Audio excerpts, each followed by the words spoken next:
A simples exegese das pseudociências, do pseudoconhecimento, dos pseudo-sábios, gurus, professores, doutores, nos permite dizer que, conforme o conhecimento avança, verdadeiros parasitas sociais aproveitam para faturar, vendendo falsas amostras de verdadeiros conhecimentos. Recentemente, a bola da vez, a onda esotérica do momento, a onda esotérica e espiritualista do momento, tem se concentrado na física quântica, que seria melhor descrita como mecânica quântica. Mas isso não induziria o mesmo número de likes. Bom, devo atentar também para o fato de que a física versa sobre o físico, sem considerar que a física reconhece, antes de tudo, que tudo é físico no universo. Seja a matéria bariônica, né, a matéria visível, seja a energia ou a matéria escura, tudo é material, tudo é físico, não permitindo, pois, que utilizem a física para falar de fenômenos que não são físicos. Sendo assim, os canalhas sempre estarão apostos na tentativa de engendrar algum golpe lucrativo sobre conhecimentos efetivos. O espiritismo kardecista, por exemplo, nascido das páginas empoeiradas do livro ocultista Grand Grimoire e dos truques fajutos das irmãs Fox, pegaria carona no magnetismo real, físico, que era gradualmente descortinado e melhor entendido por homens como, por exemplo, Benjamin Franklin, né, que participou das investigações sobre os ditos fenômenos magnéticos de Franz Mesmer, que tentava, um picareta tentando deturpar o magnetismo físico, né, e que serviria de inspiração direta para Kardec.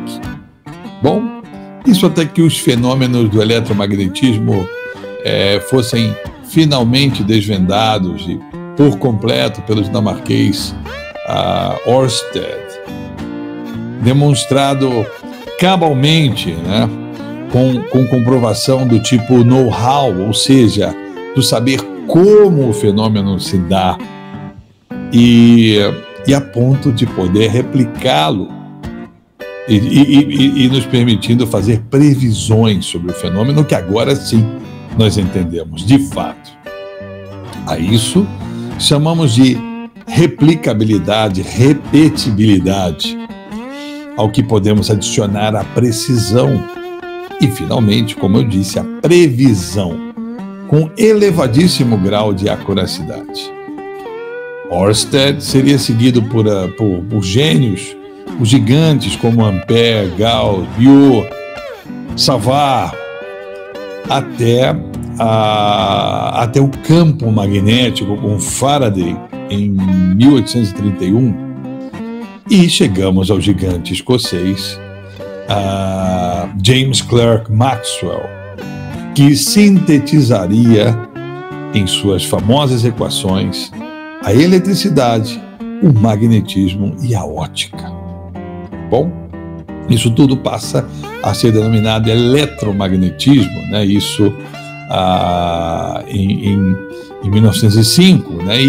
E abrindo espaço para que Einstein sofisticasse a física na relatividade, levando o Nobel de 1921. Ele levou o Nobel pelo efeito fotoelétrico. Mas o mesmerismo continuaria vivo e até os nossos dias.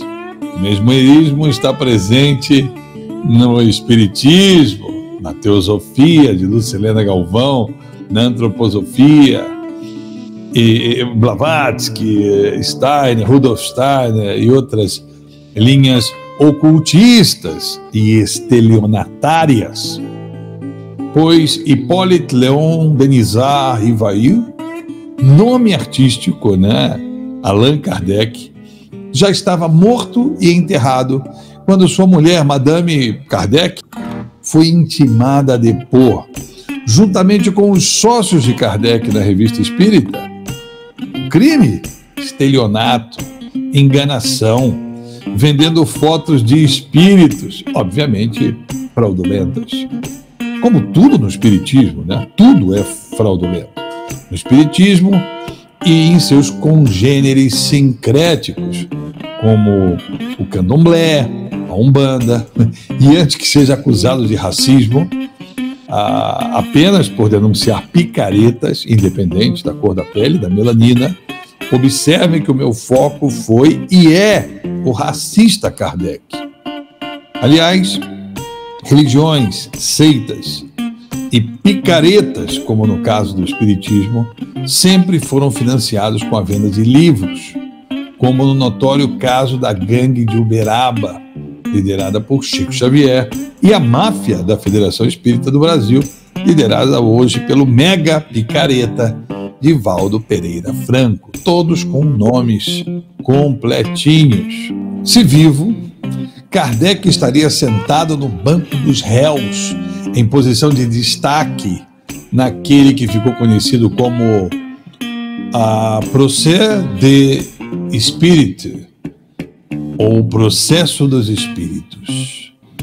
Lemarie, também médium, e sócio de Kardec em seus golpes, e além de editor, né, da Revista Espírita, que Kardec também era proprietário, agora se dedicava a vender fotos mediúnicas, evidentemente falsas, né? E com a ajuda de outro médium, o americano Firman, e o fotógrafo espírita Bouguer, fotógrafo de auras espirituais. Ectoplasmas feitos de gás de 12ª categoria. Além, é claro, da participação especial de Madame Kardec, Madame Boudet. Bom, o golpe durou anos e já acontecia nos tempos de Kardec. As fraudes foram reveladas e os criminosos condenados. E a sentença era similar à sentença no Brasil de hoje, para os crimes de charlatanismo e curandeirismo, artigos 283 e 284. Cerca de entre 3 meses e 1 ano de reclusão. Mas por aqui, os médiums picaretas são eleitos como cidadãos exemplares. Bom, a própria relatividade seria vítima dos canalhas que utilizaram equivocadamente o fenômeno, de maneira distorcida, para relativizar a realidade. Este também tem sido o mote para o oba-oba quântico, na tentativa de obter a chancela científica para uma espécie de habeas corpus para o estelionato, para o dito espiritualismo, operado pela abolição da racionalidade. E podemos antever a nova onda da epigenética, resgatando o lamarquismo, né? Conforme a onda neurocientífica vai perdendo a força. Porque hoje em dia todos são neurocientistas. Todos os falastrões da internet são neurocientistas.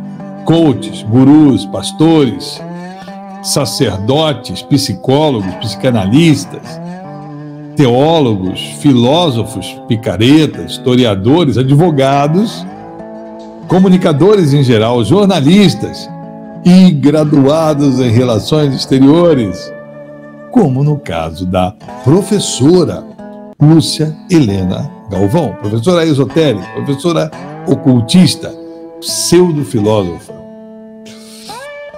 Um tal Marco Fabossi, que se auto-intitula coach em liderança, seja lá o que isso signifique, né?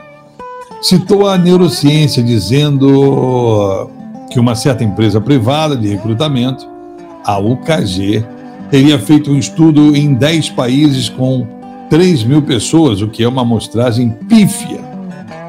e concluindo sobre construtos de liderança e tal, que simplesmente não fazem parte do dia a dia da neurociência, não fazem parte dos assuntos, do objeto da neurociência, do corpus da neurociência.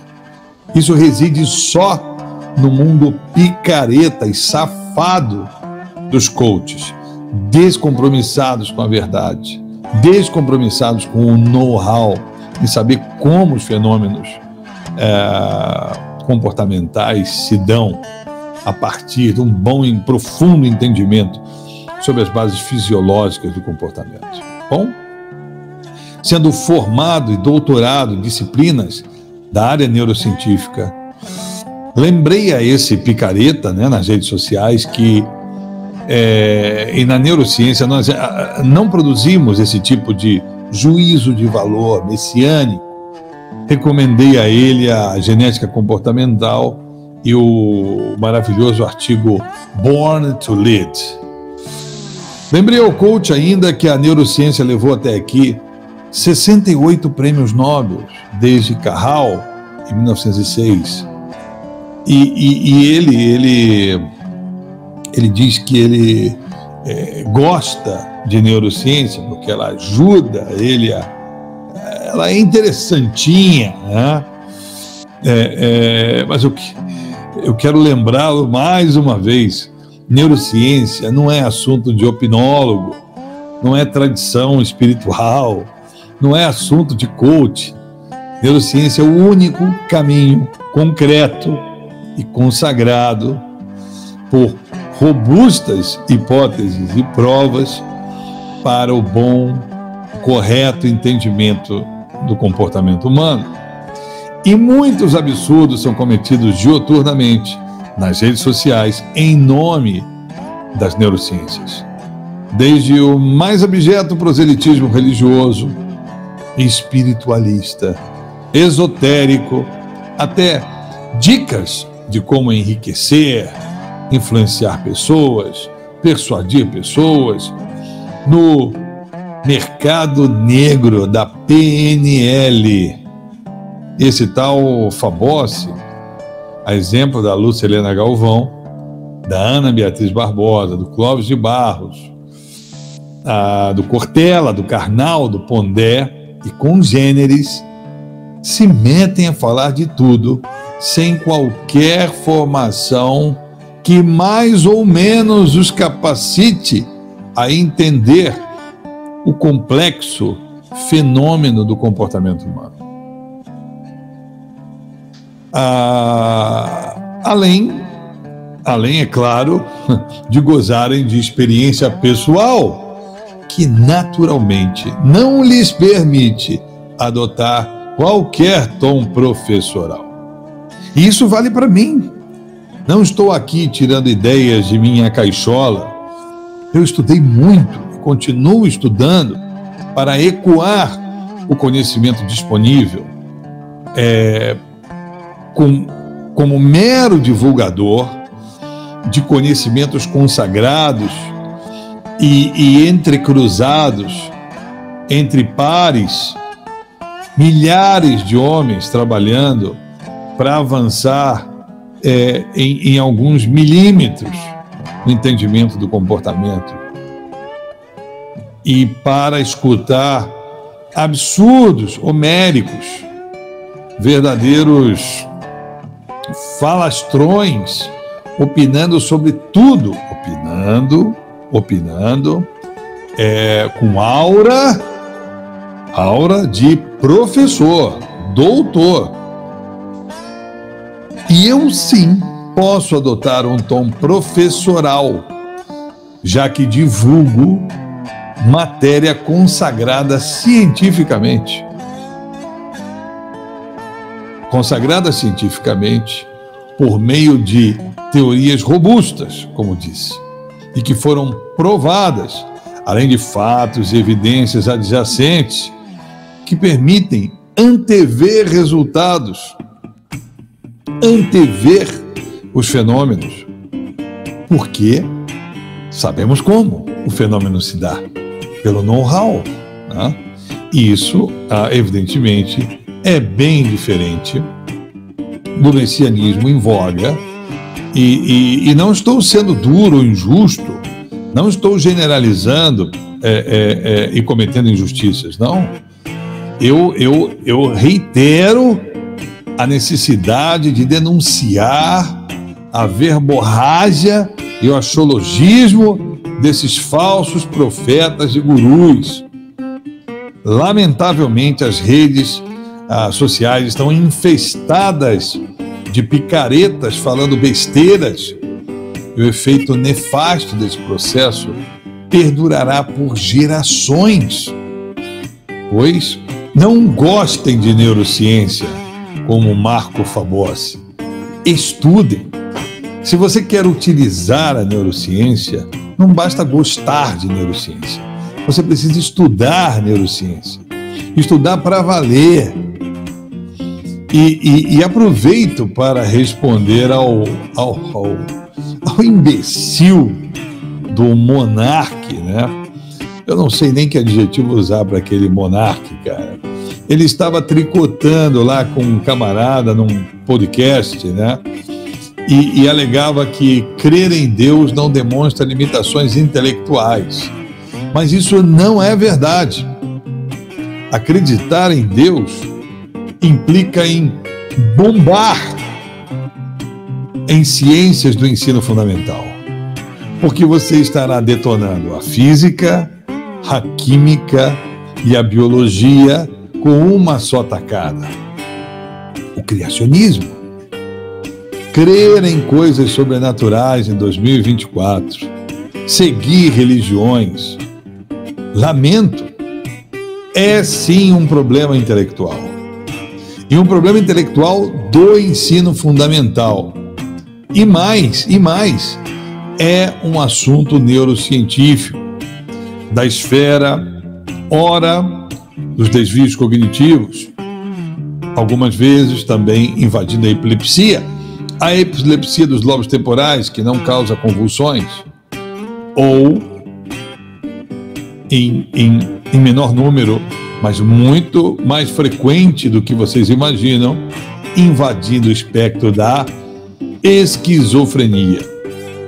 Existe, pois, uma biologia para as crendices, e existem fatos sobre o comportamento humano. A citar, não existe livre-arbítrio. O cérebro opera automaticamente, e a lucidez não é a regra. Durma com todos esses barulhos, mas durma também com um pouco mais de clareza sobre a vastidão que nos cerca e que nos permeia. Essas são conclusões de uma pilha de estudos, de milhares de cientistas, como eu disse, 68 prêmios Nobel desde Carral. Não são minhas conclusões. Essas são palavras de Michael Gazzaniga. Essas são palavras de Antônio Damasio, Oliver Sacks, Steven Pinker, Robert Sapolsky, Robert Plummer, Paul Bloom, e na cabeça das principais universidades e centros de pesquisa mundo afora. Portanto, cada avanço genuíno e útil no corpo científico é seguido por uma horda de charlatões tentando faturar sobre o fenômeno, assim como ocorre com as tecnologias, com a invenção da internet, das maquininhas de cartão magnético, do Pix. Teremos uma horda de criminosos tentando faturar em cima, dando golpes.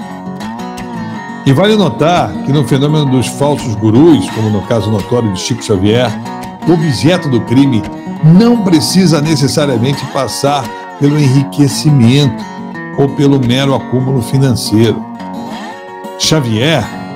Chico Xavier acumulou fama a ponto de ser o homem mais importante do Brasil em 500 anos, segundo uma enquete do SBT.